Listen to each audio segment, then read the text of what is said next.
Je sais pas par où je vais commencer, j'ai beaucoup de trucs à dire en fait. Comment le dire, comment le dire pour pas que ce soit mal pris, etc. Comment être compris aussi, c'est quand même le but. Depuis que la Bretagne est une place centrale dans ma vie, je suis passé par plein de phases différentes de questionnement. C'est une sorte de cycle comme ça, je me pose des questions sur un sujet que je découvre tout à coup avec beaucoup de passion. Et après, je passe un peu à autre chose, comme si j'avais fait le tour. Et là, en ce moment, eh bien, je reviens un peu sur les constats, mes premières observations, tout ce qui m'a un peu révolté au départ.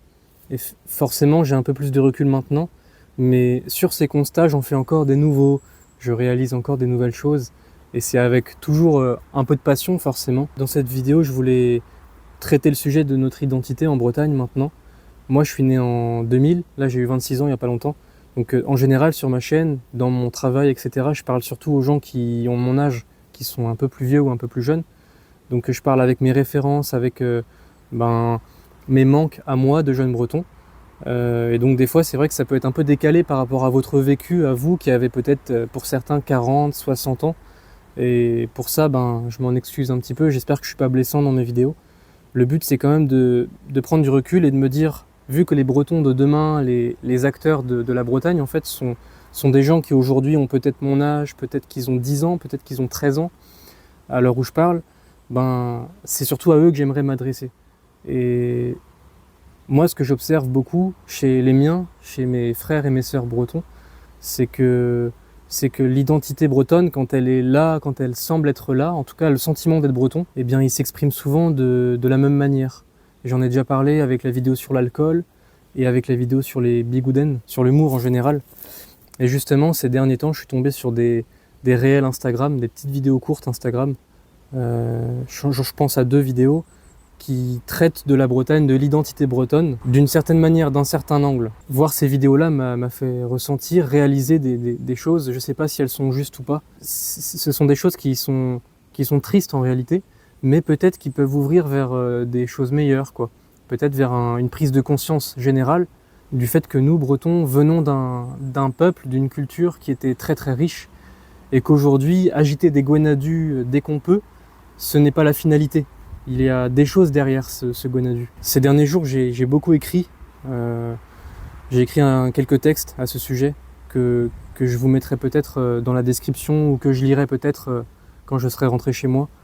Ce sont des textes écrits sur le vif, donc un peu émotifs, mais ils illustrent quand même bien ma pensée. Ces 2 vidéos-là, elles ont été postées par des gens, je ne sais pas s'ils sont bretons, qui ont à chaque fois le même profil Instagram, enfin pas exactement, mais la même définition, la même bio Instagram. On voit qu'ils se définissent comme bretons, donc il y a quand même une conscience d'être différent. Mais à chaque fois, c'est 100% beurre salé. C'est un truc qui revient souvent. 100% beurre salé, Queen, ce sont des références comme ça à ce que la culture bretonne a l'air d'être pour eux. Aujourd'hui, la culture bretonne, l'identité bretonne, pour nous, c'est associé à plein de petits éléments comme ça qui sont le Queen, le Guenadu, le Triskel, le beurre salé, le Mont Saint-Michel. Ça peut être un élément de gastronomie, ça peut être un combat, un faux combat, quoi, une guéguerre. Mais à chaque fois, ce sont des éléments, j'ai remarqué, qui nous font, en tant que Bretons, nous illustrer. Tout à coup, les gens vont nous reconnaître comme Bretons, surtout les étrangers. On va parler du beurre salé, les étrangers ils vont dire « Ah, mais toi, t'es vraiment un Breton, quoi. C'est marrant, tu mangerais pas de beurre doux. Ah non, moi surtout pas, je mangerais surtout pas de beurre doux. » Et là, tout à coup, on s'illustre en tant que Breton. C'est notre moment de gloire, c'est là où on va briller en tant que Breton. C'est précisément dans cette histoire de beurre salé. Et c'est lié à la gastronomie, c'est des choses du quotidien, je comprends pourquoi. Mais c'est vrai que moi, ce qui me faisait mal quand j'ai découvert ce que la Bretagne pouvait être autrement, c'est-à-dire un monde gigantesque, c'est que avant ça, moi, je savais pas. Avant ça, moi aussi, je croyais que c'était juste le beurre salé et que c'était ça la Bretagne.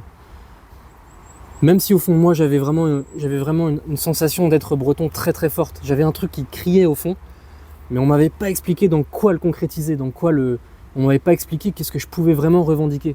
Donc moi aussi j'étais dans cette histoire du Triskel, moi aussi j'étais dans cette histoire du Queen, ces choses-là un petit peu légères, en fait un peu futiles quoi. En fait tout ça je le comprends, mais je crois que ce qui est marquant avec ces vidéos, qui m'ont blessé en vrai, qui m'ont foutu la honte en réalité, parce que je crois que je ressens beaucoup de honte maintenant. C'est pas la même honte que les anciens, mais c'est une honte de genre... c'est cette sensation que les gens qui rigolent avec ça salissent la mémoire des anciens. Je pars dans tous les sens, mais je voulais surtout dire que les 2 problèmes que je ressens avec l'humour en Bretagne, Dans un premier temps, c'est que notre identité s'est résumée à l'humour. Notre identité s'est résumée à notre capacité à nous foutre nous-mêmes de notre propre gueule, constamment.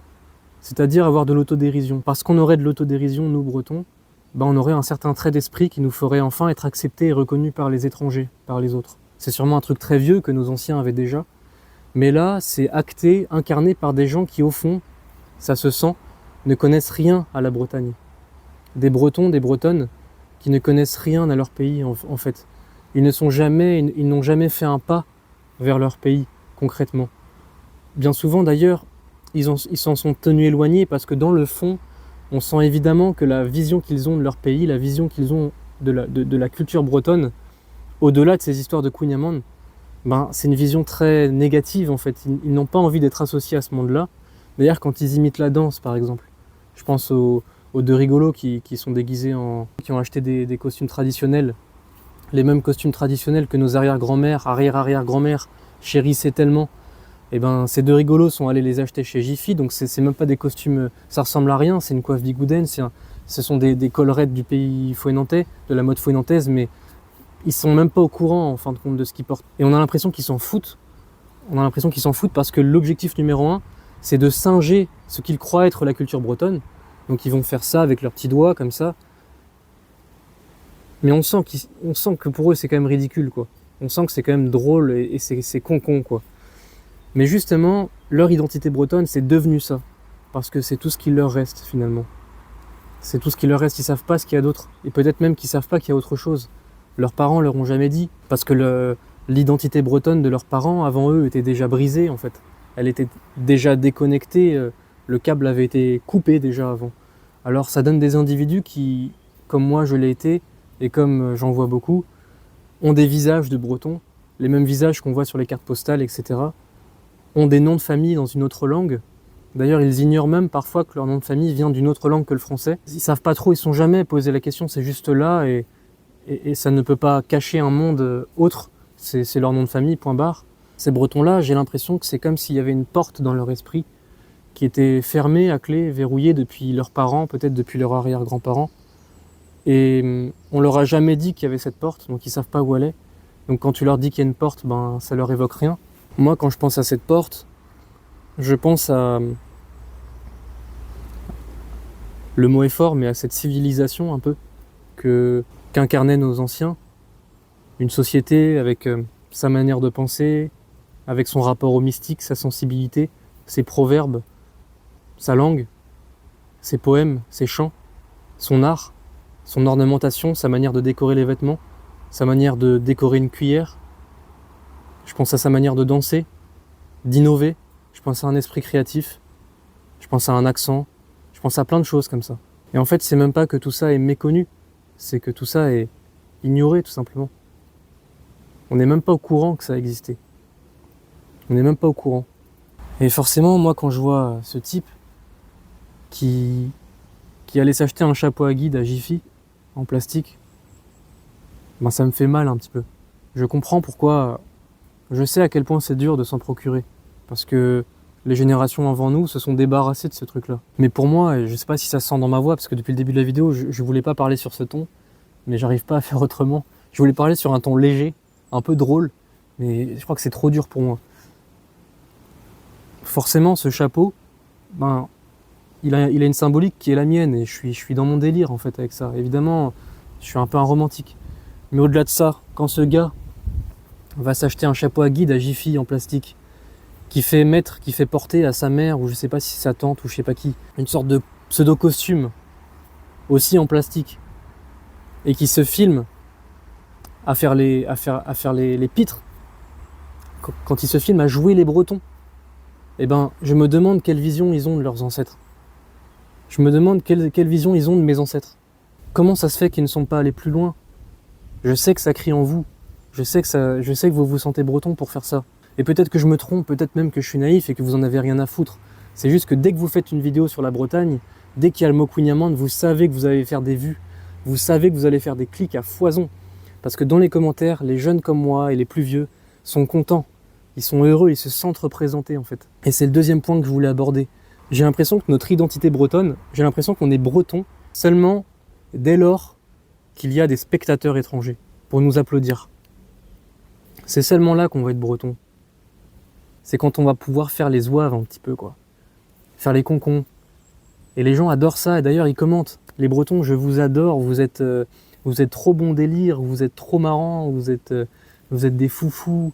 Et puis surtout, vous avez de l'autodérision. Mais ce qu'il faut entendre des fois par là, c'est surtout, vous avez aucune culture, vous êtes complètement débile et vous me faites bien marrer. Parce que dans le fond, c'est ça qui se passe. On n'a pas de culture, on n'a plus de culture. On se parle pas. Dans nos lotissements, là. On s'adresse pas la parole. Il y a des haies, il y a des grillages, il y a des portails qui nous séparent. On se fait la guerre parce que l'autre il vote à droite, parce que celui-ci vote à gauche. Mais celui-ci, ça pourrait être ton oncle, ça pourrait être ta grand-mère, celle-ci aussi. Même si c'est une piquesse, même si elle parle sur le dos des gens. Pardonne-la, quoi. C'est peut-être ta mamgose, ça pourrait être ta mamgose. On est des Bretons, putain. Et ça a été perdu. On a des noms de famille dans une autre langue.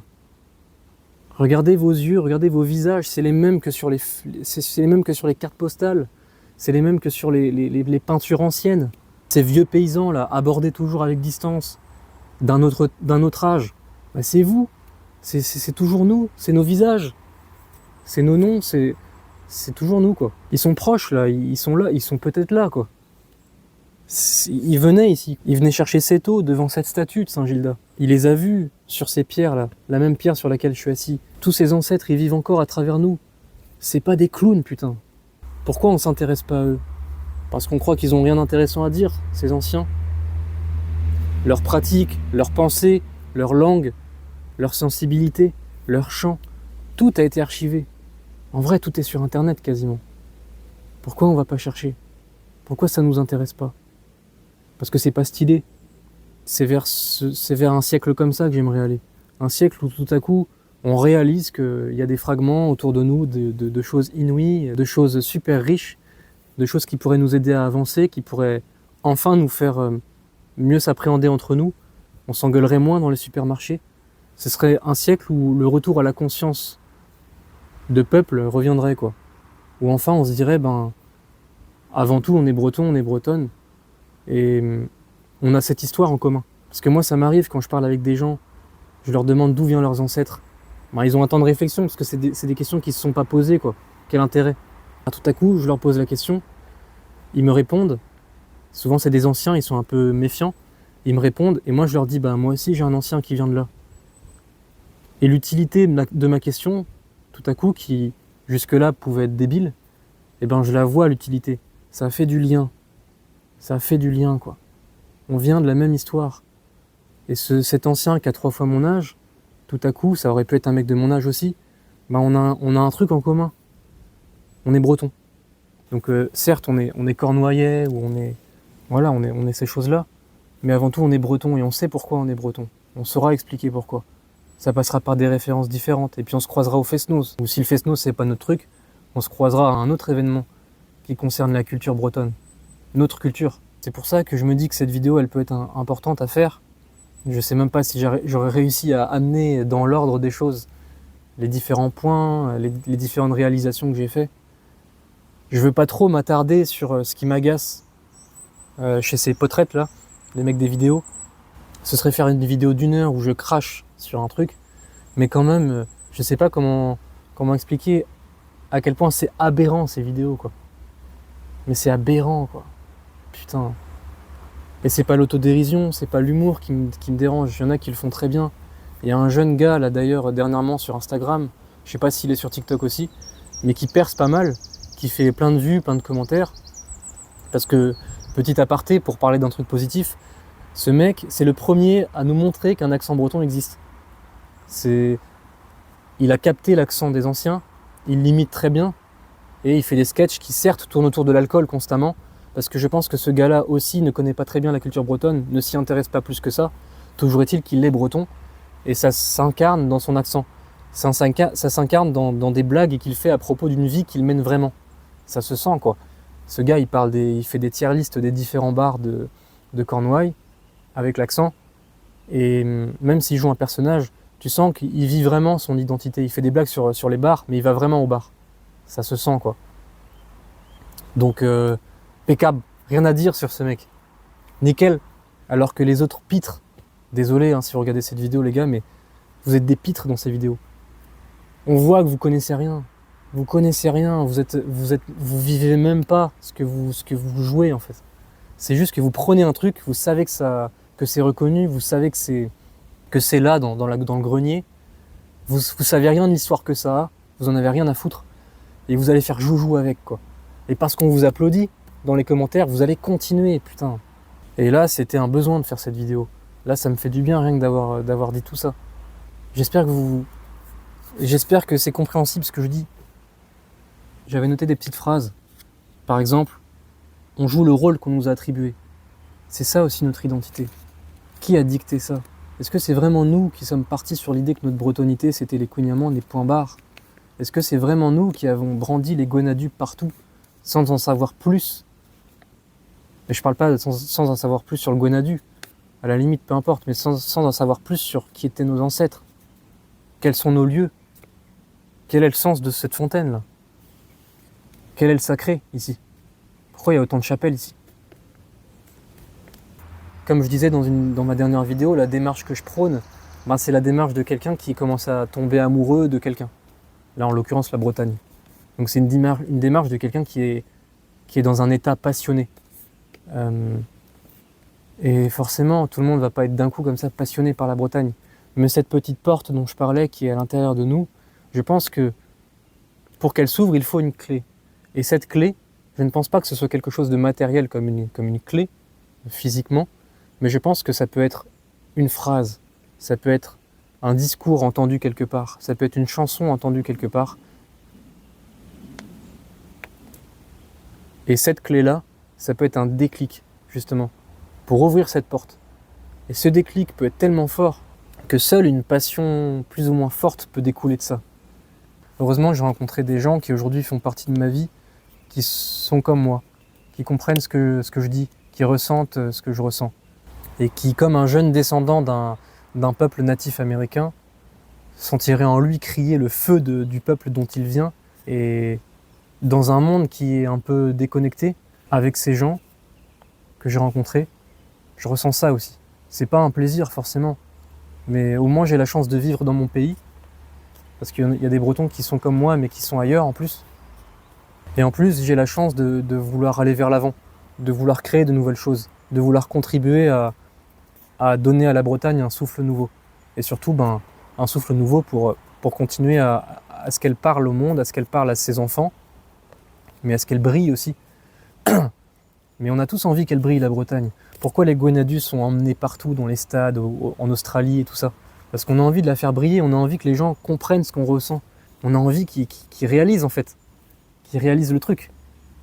Mais vous qui portez le gonadu à tout va, sans vous être jamais intéressé à la Bretagne ni à sa langue, parce que vous en avez au fond une vision un peu désuète. C'est quand même un peu con la langue bretonne. Puis ces musiques là, la, c'est un peu con quoi, putain, ces trucs de vieux quoi.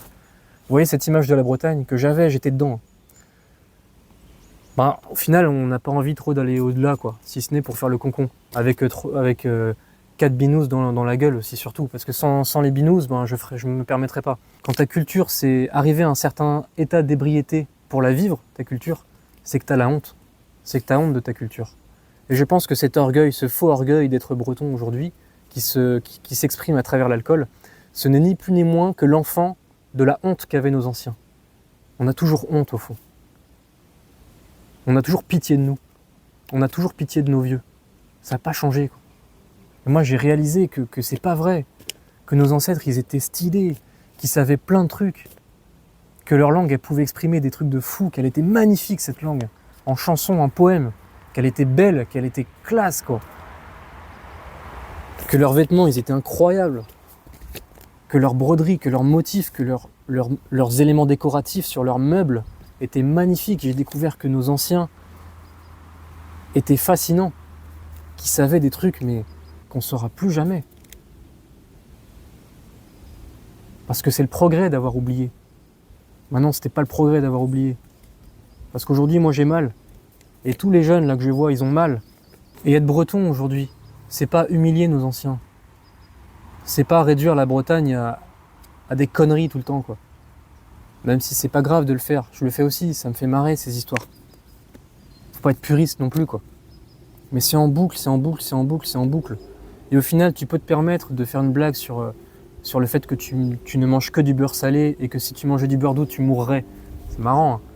Bah, tu peux faire cette blague. Mais c'est quand même mieux de faire cette blague quand derrière, tu sais ce que c'est, quoi. Quand derrière, tu t'es intéressé à ton pays, un minimum.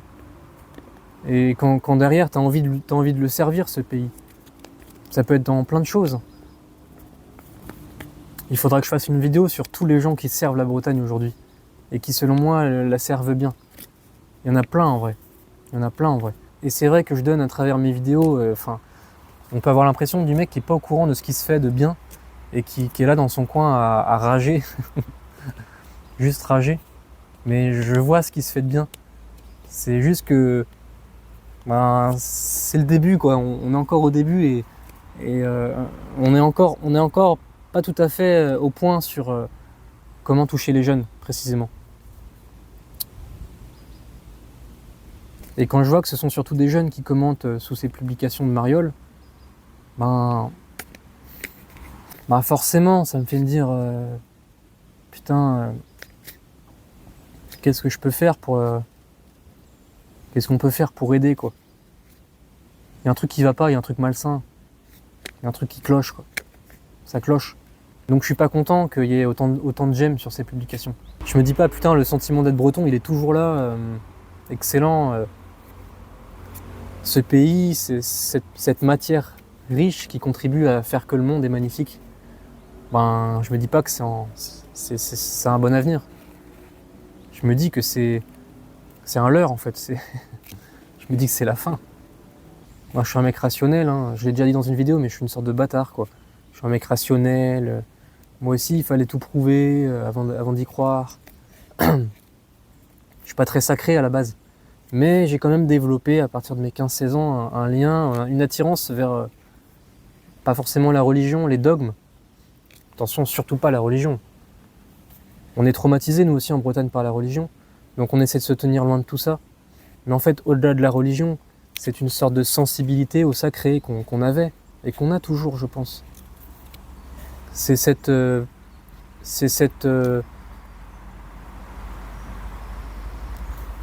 possibilité d'être amené à croire en un truc, et de s'étonner soi-même de « putain, attends, je suis en train de croire à un truc pareil ». C'est un peu ça, être breton, des fois aussi. Je trouve qu'on a beaucoup ça, on a beaucoup ça chez nous. On se retrouve à croire en des trucs, et très vite on dit « enfin, après, moi, je suis pas croyant ». On veut quand même rappeler qu'on est surtout pas croyant et qu'on est surtout pas dans ces histoires de superstition, etc. En fait, des histoires dans lesquelles nos ancêtres étaient. Je dis pas que c'était bien. Je dis que c'est bien d'avoir un respect envers ceux en quoi ils croyaient. Et je dis aussi que peut-être nos anciens croyaient en des choses, pas pour n'importe quelle raison. Il y avait sûrement des raisons qui valaient le coup de croire en ces choses-là. Il y avait peut-être de bonnes raisons de croire en Saint-Gilda. Et il y a des moments où je crois en Saint-Gilda. Il y a des moments comme celui-là où j'aime bien croire qu'il est avec moi, qu'il est à côté, quoi. Je le vois pas, hein, je le sens pas, il me parle pas. Mais c'est pas impossible, quoi. Et tout à coup, je sens un truc. J'ouvre la porte à la possibilité que, et ça me fait vraiment du bien. Je me sens en confiance, là. Mais je sais aussi que c'est parce que Saint-Gilda, il existait pour des générations d'anciens. Les anciens qui m'ont donné la vie, en fait. Qui sont toujours dans mon visage, qui sont toujours dans mes mains, qui sont dans mes noms de famille, qui sont dans le ton de ma voix, dans mes gènes, dans mon sang, dans mon corps. Pour ces anciens-là, qui sont en moi, lui, il existait. Il y a un type à un moment qui a pris un gros bloc de Kersanton, des outils, et qui a sculpté Saint-Gilda. Et cette statue de San Nueltas, Saint-Gilda, qui a été sculptée il y a peut-être 400 ans, 500 ans, elle est là à côté de moi, aujourd'hui. Et je peux pas croire que notre pays s'est terminé quand je vois ça.